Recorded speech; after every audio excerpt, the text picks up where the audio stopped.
Like a telemarketer with a rotary phone, Nick Saban has a lot of tough calls to make. You are Locked On Bama, your daily podcast on the Alabama Crimson Tide. Part of the Locked On Podcast Network, your team every day.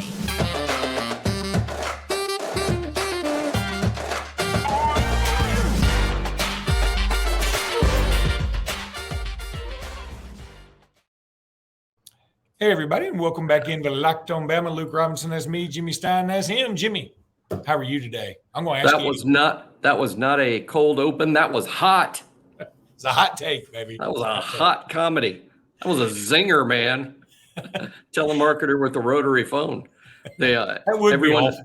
Well, everyone under 30 doesn't even understand that joke, but it was. There are a lot of people who don't even know what rotary means on they're listening to this. But you could Google it, but that rotary phones have been around, so Google may not understand what it means either. That is Google doesn't go back that far. Well, let me tell you something Google can tell you, that Alabama got a new commitment in one Antonio Coleman. Antonio Coleman from Saraland, Alabama, seen right here destroying several people in one play. Just a fantastic player. We heard about it yesterday as we were going off the air, finishing our podcast, and I was super excited. And I just feel like this is a monster pickup for Alabama. Look, he's not going to be a 5-star. I don't think. I mean, unless something really changes.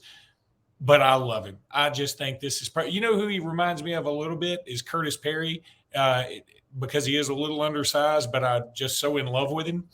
Maybe he's a little thicker than Curtis Perry. I'm not sure about that. I think he is. But and Curtis Perry hadn't made his mark at Alabama yet. That's very fair. But I loved Curtis Perry in high school. I love Antonio Coleman at Saraland. I love the fact that he plays for Saraland and plays with Ryan Williams and KJ Lacey, the quarterback who's committed to Texas. So maybe everybody can get together and everybody can kumbaya their way to Tuscaloosa, Jimmy. I am fired up about Antonio Coleman for sure. I celebrated this all night and into the morning. Big Antonio fan, have been since I saw him in the 9th grade at Saraland. My comp for him is probably going too far in the other direction. And by that, I mean, I'm probably have lost my mind a little bit, but to me, he's a Quinnen Williams type. And by that, I mean, Quinnen was also undersized. Even people don't remember that. He redshirted and then spent his redshirt freshman year just getting his feet wet. And then his redshirt sophomore year, he was, boom, the best defensive player in all of college football. I think Antonio Coleman could actually go on a similar track. And I think for a guy who, as we speak, is ranked in the 200s in the industry, he's going to be much, much higher than that. I think that Charles Power, who is in charge of the rankings at On3, does a fantastic job. He's already basically admitted that hey, this is a kid that's on his way up. It's just they don't constantly update rankings. They update all of the rankings at once. He doesn't watch one guy and then go, "Oh, I'm going to move him up to." No, I mean all the rankings are affected at once. And in the new rankings update, you can expect Antonio Coleman to be way higher. He was going to be way higher if he had not committed to Alabama or if he had committed to Southern Cal, who offered him very recently. So I love Antonio. What I like most about him, Luke, is first of all, as you know really well, Antonio and Saraland play a tough schedule. They're a 6A school. They play 7A schools. They play these out-of-state powers like Lipscomb Academy. I think that's what's in that picture right there. Coleman playing Lipscomb. So they play a tough schedule. They play nothing but good teams. And Antonio Coleman sees double teams. That's kind of all he sees out there are double teams because of how good he is. And it doesn't matter.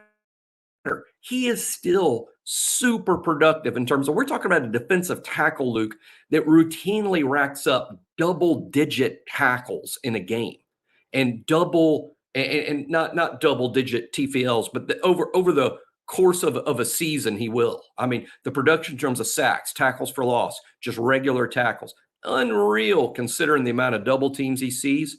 Plays with a lot of power. Plays with a lot of natural leverage. He's exceptionally well coached for a high school player playing in that program, and he goes up against pretty good linemen every day. Saraland's not an offensive line farm in terms of, always, getting guys ready for the SEC, but it's Saraland, so they have good high school linemen there. It's also a very big school, so they have a lot of boys to choose from. Yeah, this is good. And Alabama needed the help on the defensive line. Again, this is a 2025 guy. He's not going to arrive at Alabama, I assume, until January of 2025. So you're talking about a 16-month period or so before he's here. That's 16 more months to get bigger. He is, when we say he's undersized today. I think he weighs probably in the 265 range right now, 260, 265. But he's got 16 months to eat and lift before he even gets here. The real growing happens, Luke, when they get here, not in terms of adding height, not in terms of adding a lot of weight, but what they do is they get here, chop off bad weight and add great weight. And he's going to be a beast, man. This is big time. I think it's huge. And again, I like getting a foothold back in the state again, like Alabama seems to be doing. Hopefully, I know we're hoping that Ryan Williams will reclassify. I would love to get him on campus as soon as possible. And I use the term hoping loosely. I understand some people probably like, hey, let him develop a little more, whatever. I'm pro getting Ryan Williams to Tuscaloosa as quickly as possible. But Antonio Coleman would be a 2025 guy and gives us something else to look forward to. Recruiting never stops. So you got to keep on recruiting. No question. And as far as I have a different opinion about Williams reclassifying a little bit than others.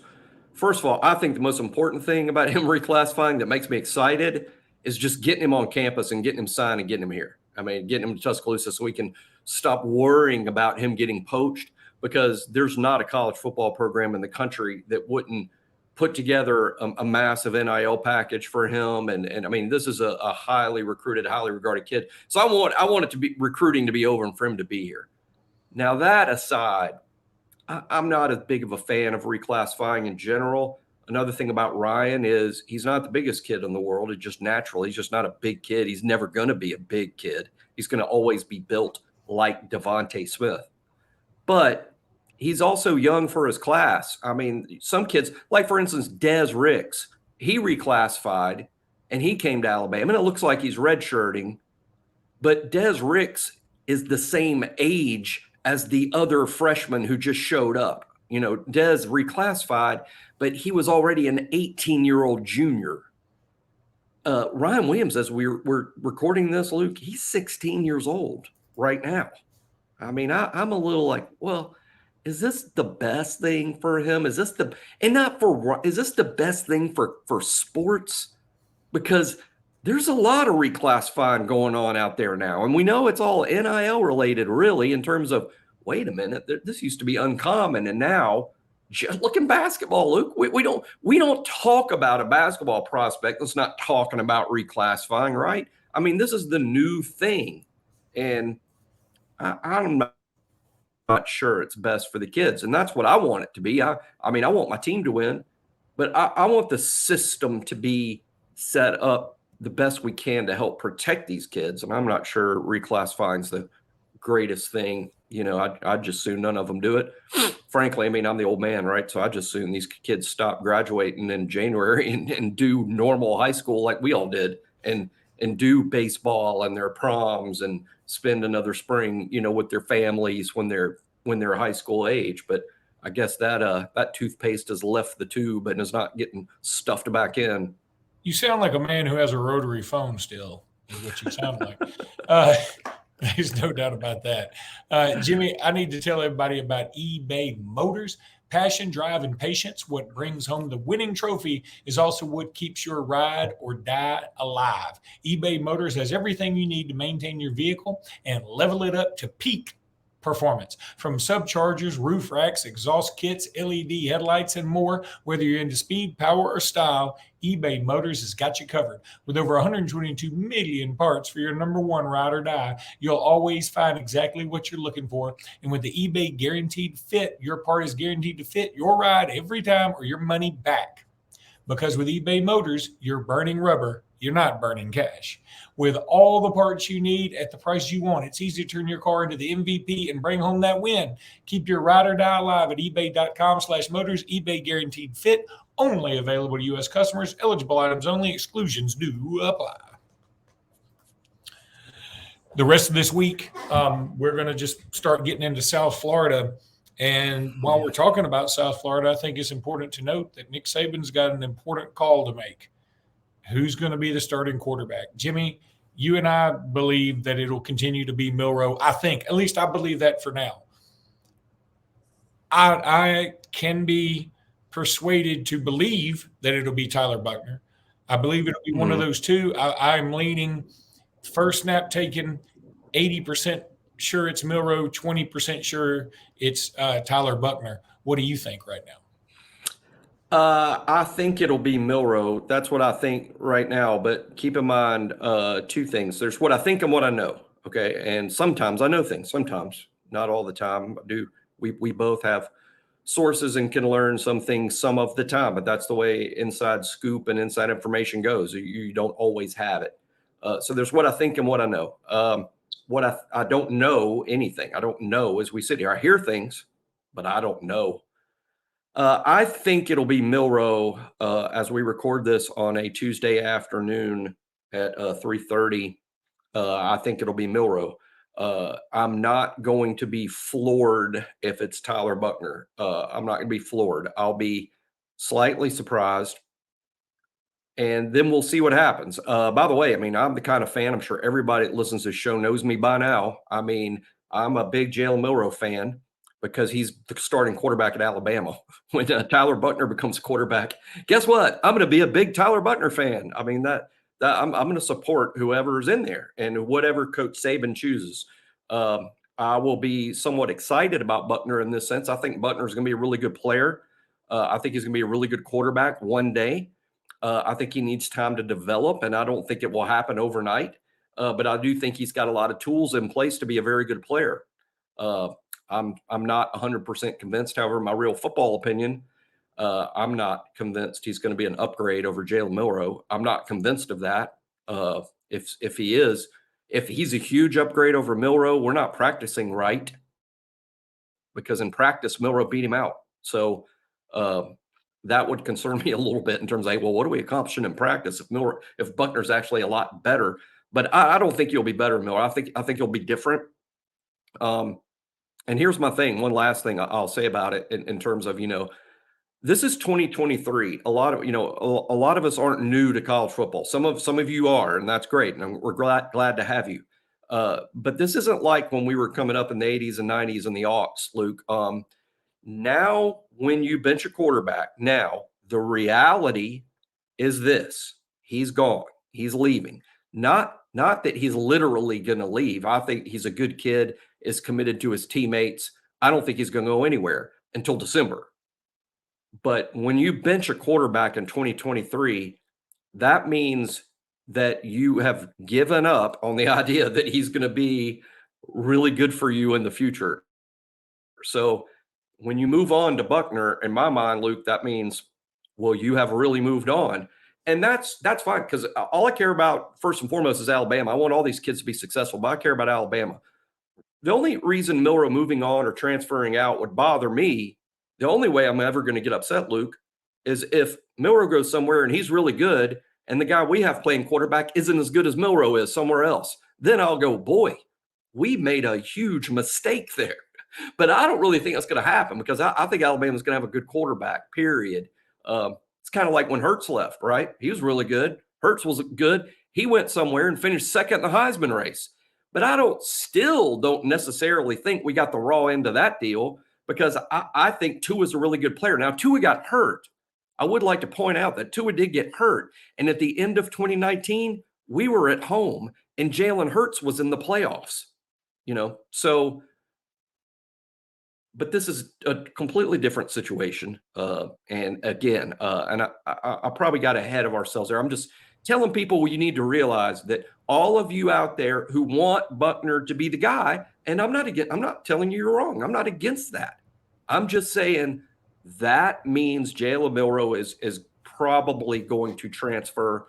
That's the reality of the quarterback position in 2023.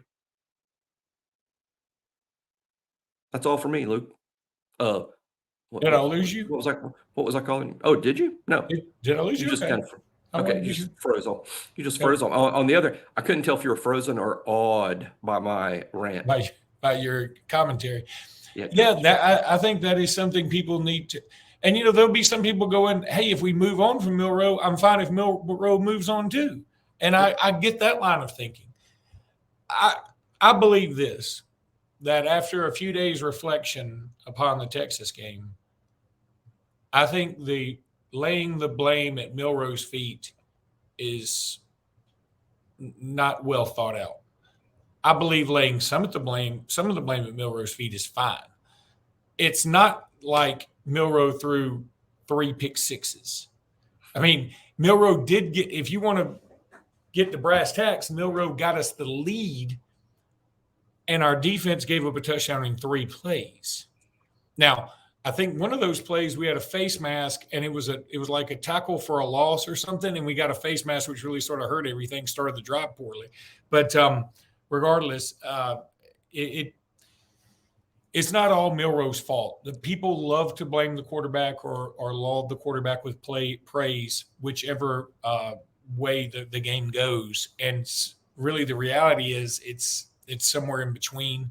And I'm really beginning to lean towards let's let Milroe prove he's not that good.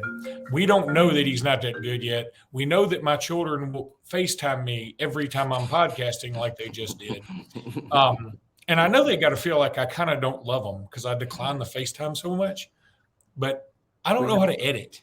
Yeah, we have a QB emergency. They need to understand. Yeah, I think that's true. When I explained it to my son, who's out in Arizona, and probably lonely right now, and he will say, "You know what, Dad? You have it worse than I do. Your team you have a quarterback issue." All right, let's take a break, Jim. When we come back, I want to tell everybody a little bit more about South Florida and some interesting facts that I'm going to throw out there for you that I think are really, really cool. But what I want to tell you about now is Jase Medical. This is a really cool new sponsor. We appreciate them coming on. They provide you the Jase case. That provides 5 life-saving antibiotics for emergency use. I've already ordered mine. I can't wait for it to come in. All it takes to get a Jase case is to fill out a simple online form, and in some cases, jump on a quick call with one of our board-certified physicians. Get ongoing care from our physicians on any treatment-related questions. Doctor created, doctor recommended. Don't be caught unprepared. Everyone should be empowered to care for themselves and their loved ones during the unexpected. And we've all know the unexpected can come up. Jase handles everything from online evaluation to licensed pharmacy medication delivery and ongoing consultation and care. I'm telling you, I did this. It was so easy to sign up, so easy to go get this. You can save more than $360 by getting these life-saving antibiotics with Jase Medical, plus an additional $20 off by using my code LOCKEDON, that's all one word, locked on, at checkout at jasemedical.com. That's JASE medical.com. Everyone should be empowered to care for themselves and for their loved ones during the unexpected. That's why the Jase Medical offers the Jase case. The Jase case provides 5 life-saving antibiotics for emergency use and gives you the peace of mind so that you're not just hoping that you have access to medication in an emergency. Jase Medical makes sure you have the medication in hand. Jase Medical is simple. They handle everything from the online evaluation to licensed pharmacy medication delivery and ongoing consultation and care. Don't get caught unprepared. Save more than $360 by getting these life-saving antibiotics with the Jase Medical, plus an additional $20 off using promo code LOCKED ON. Go check them out today. That's at jasemedical.com. That's JASE medical.com. Just go check it out and see. I promise you, I think you're going to like this. It's something everybody needs to take advantage of. I got mine. You need to go get yours. All right, Jimmy, I want to talk about South Florida. Need an NIL deal with Jase McClellan. Oh, that's pretty good. If Jase gets hurt, think about that. Jase in medical. He's hurt. He's on the field. He's laying there. He's in pain. The camera, and he's like, "Get me my Jase case." That would be funny if, like, he had his own little Jase case. Jase case. Jase's Jase case. And then he gives a thumbs up to the camera, and then the commercial rolls. I don't know if people saw it the other day, but I bought a shirt the other day from a Arrested Development theme. They had a lawyer on there named Bob Loblaw. And so when you say it real fast, it's Bob blah blah. And so it was, and I just think that's so funny. That's Jase Jase Case. That's pretty funny. Chachi played blah, blah, blah, if I remember right. What now? Didn't Chachi play blah, Chachi blah, blah? Scott Baio. He was wonderful in that role. Okay, let's talk about South Florida down in Tampa. First of all, Jimmy, I think I know that, so I'm going to let you do it, though. Explain why Alabama would do a 2-for-1 with Tampa. I was sitting with an Auburn fan today, Zach Blackerby, actually. And he said, why is Alabama going to Tampa? I said, why wouldn't they? Well, you get a 2-for-1. You get to go to Tampa. And if South Florida invites any recruits, like from Miami or from Tampa or from anywhere, Fort Lauderdale, wherever, they kind of get to go see Alabama play. And so it's like having a whole nother official visitor list.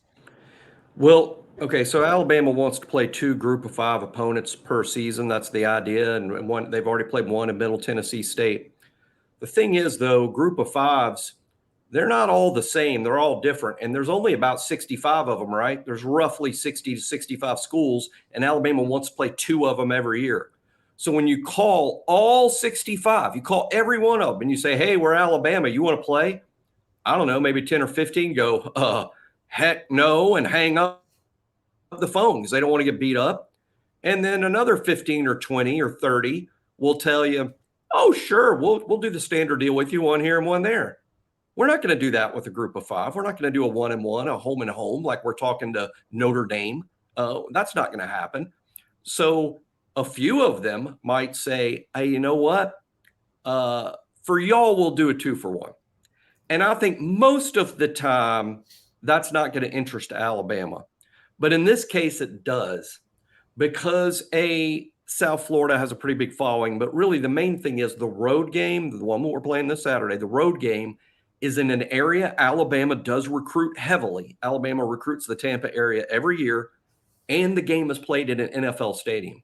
I'm telling you, Luke, I don't think this game would have happened if South Florida had an on-campus stadium that seats 35 or 40,000. I think this is one where Alabama went, A, we recruit there, and B, all of our fans can go see this game. It's going to be in Tampa, but it's in a huge NFL stadium, a huge, we played there before. We played playoff games there. We played, there's bowl games there. It's a great stadium because it's the home of the Buccaneers. I think it's the combination of we recruit there, and it's a huge NFL stadium so our fans can go see the game and they're not squeezed out playing in a little place. So that's how it ends up. Everybody needs to keep in mind, Alabama finding Group of 5 opponents is not an easy thing to do at all. You probably call a bunch of them, and this is one of the few that 2-for-1 makes sense for us. We never would have done a 1-for-1, and we probably wouldn't have done 2-for-1 if they had a small on-campus stadium.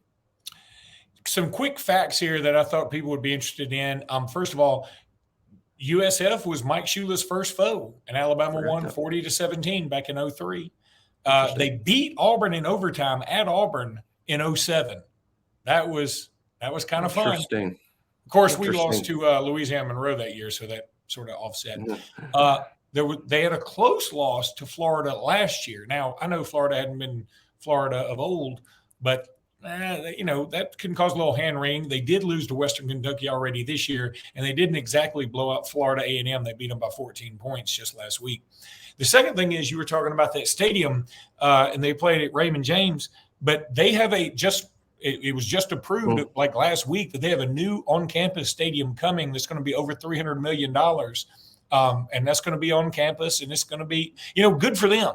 But what it means is they will get less 2-for-1 opportunities. I can tell you that. And then their new coach, Alex Golish, is that how you say it? Correct. Okay.